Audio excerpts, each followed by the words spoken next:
Hey guys, so we're going to continue on with our isometric kitchen here. We're just going to add a few more things and then eventually we're going to bring in our toaster.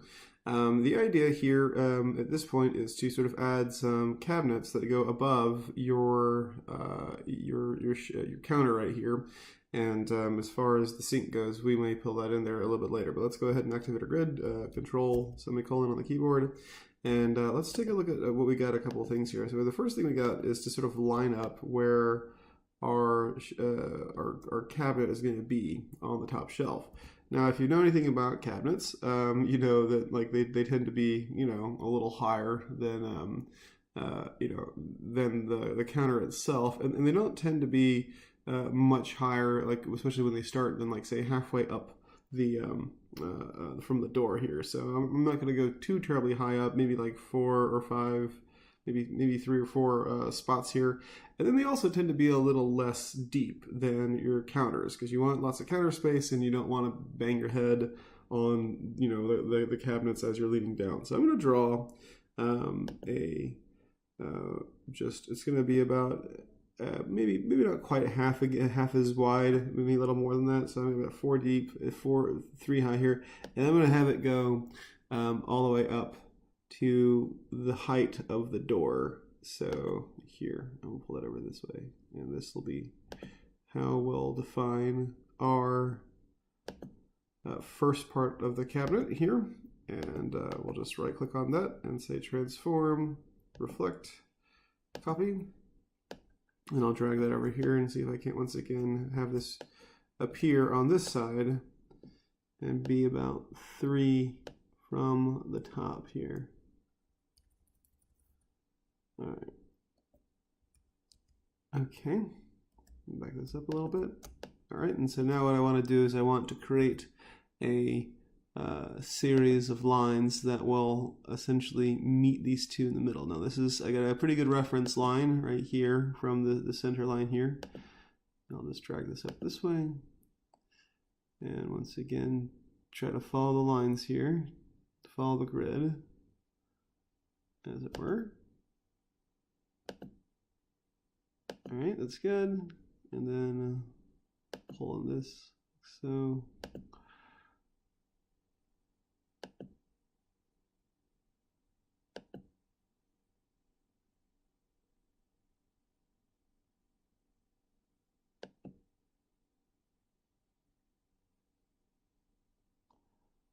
Oh, looks like I messed up here.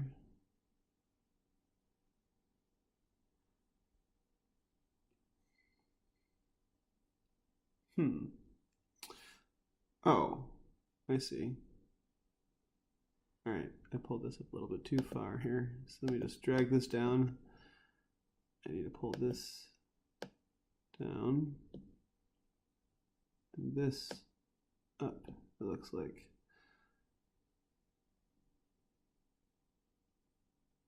So you get into these little messes sometimes where you're not quite sure what's supposed to go where. So it appears like perhaps this side over here is going to be less wide. So I want to make sure. Let's look here. We got 1, 2, 3, 4, 5, 6. 1, 2, 3, 4, 5. Okay. All right, I'm going to speed through this a little bit here.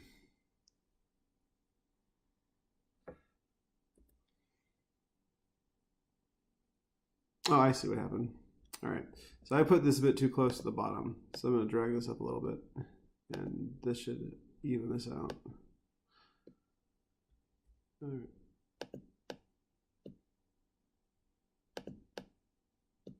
Okay, let's drag this up.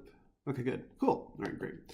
All right, so once again, I'm going to start lining this up a little bit here. I'm going to start coloring this in. So I'm going to have this have the same kind of color conventions as my cabinets down here. So they'll be the same color cabinets. And then I'll create a new color for the top here. Maybe make it a little bit lighter. So again, with my HSB, that shouldn't be difficult. All right, good. Cool. And we'll finish it up here.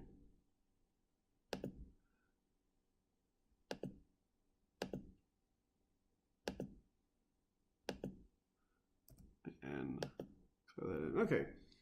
All right, so that's a good start to that. Let me just real quick go in here and fine tune this.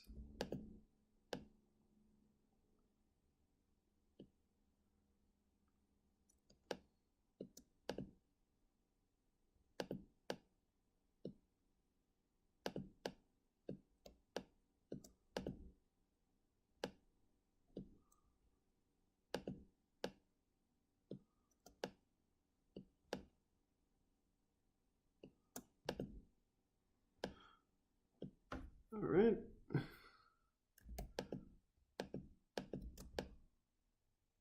Okay. So that's good so far. Let's try grabbing these guys and pulling them up a little bit. Maybe adding a few of these here. One.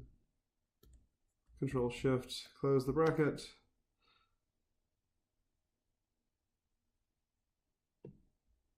And then we'll do the same thing over here. Grab these four, Alt, drag these up.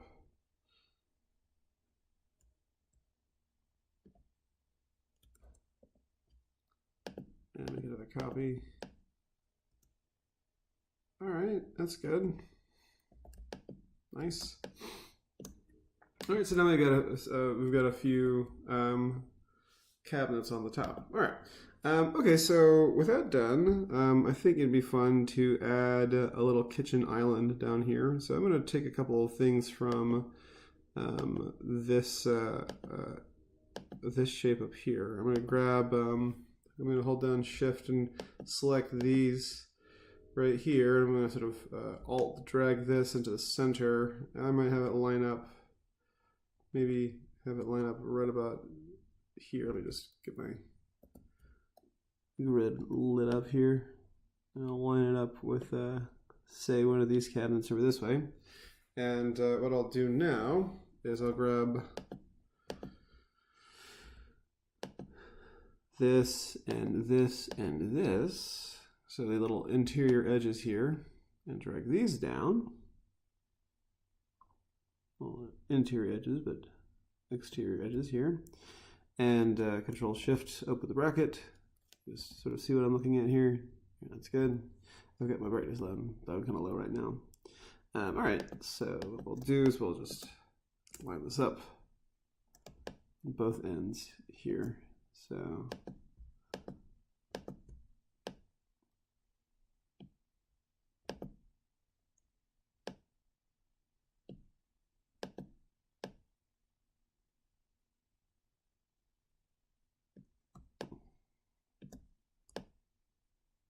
I want to see we're lining this up like so.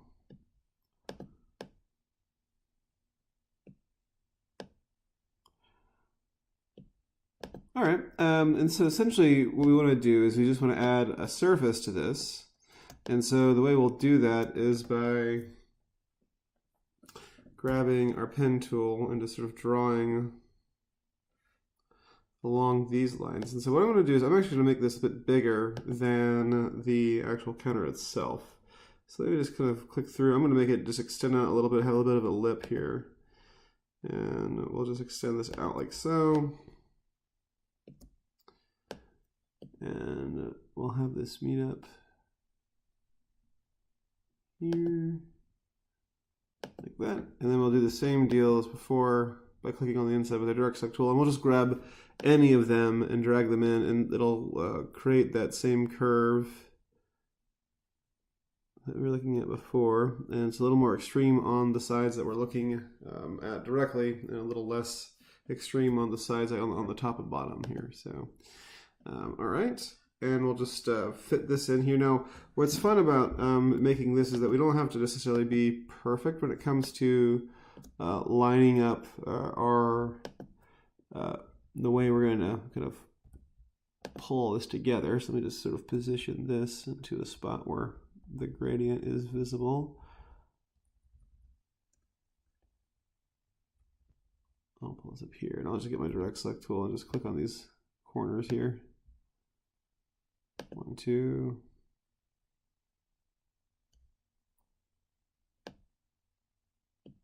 Oh, okay, try it again.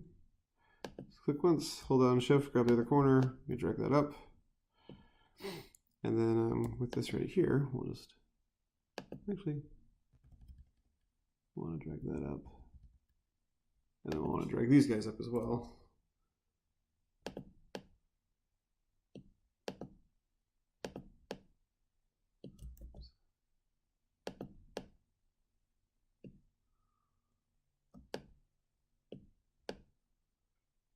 Okay, and then what we'll do here is we'll take this shape here, and I'm just going to kind of follow along the line and then just sort of meet up as close as I can to the edge here. I'm just going to make it a random shape.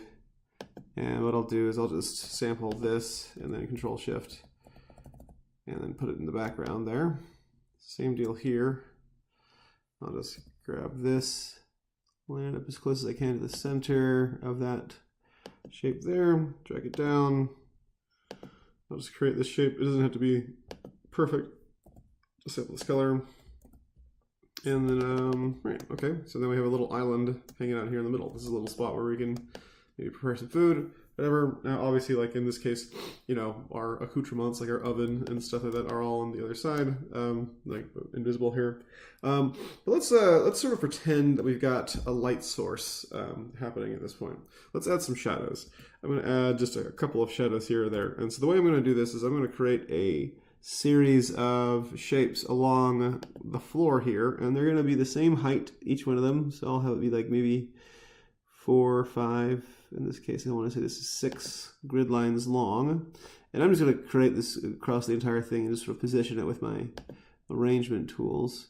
And I'll just create this little shape here. And I'm going to change it to black.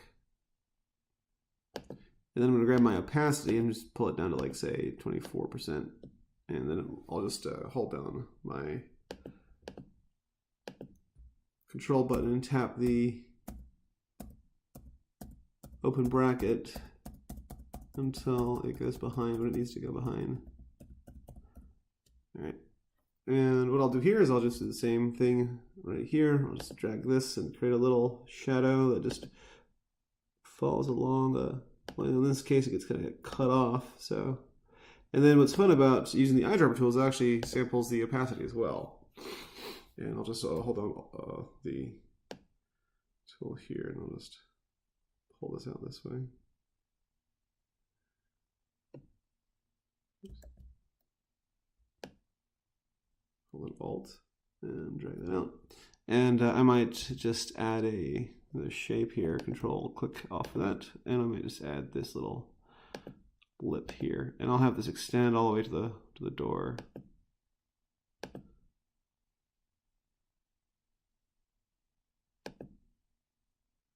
And this is turning the sky because I sampled the floor first, so I'll just blend. And in fact, what I'll do is I'll just hold down V and I'll just select both of these and use my Pathfinder tool to unify them here. So let me just go to Window, Pathfinder, and then unify these. So they're just kind of hanging out. That's good. And then once again, Control, or rather not Control, but yeah, Control, and then hit that button until they disappear. The same thing here. Get this shadowed as well.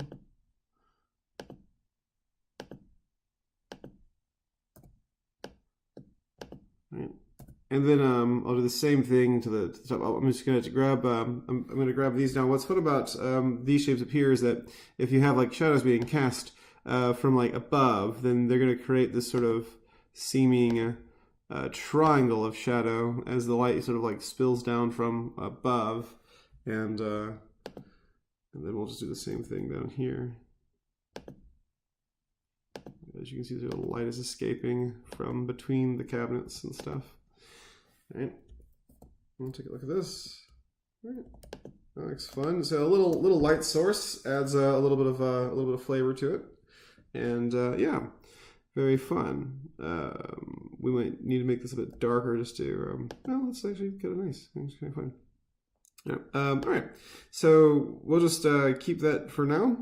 This will do for our second part. So we'll have just the cabinets, the island, and the shadows. And so see if you can't drag this together real quick. Just sort of like save this for just a second, and then I'll just delete these things here. Drag this over everything. Control and either Shift and Alt as we resize it to fit inside the artboard. File, export for screens, and then just name it Isometric Kitchen 2, and export the artboard. And then you can kind of see we can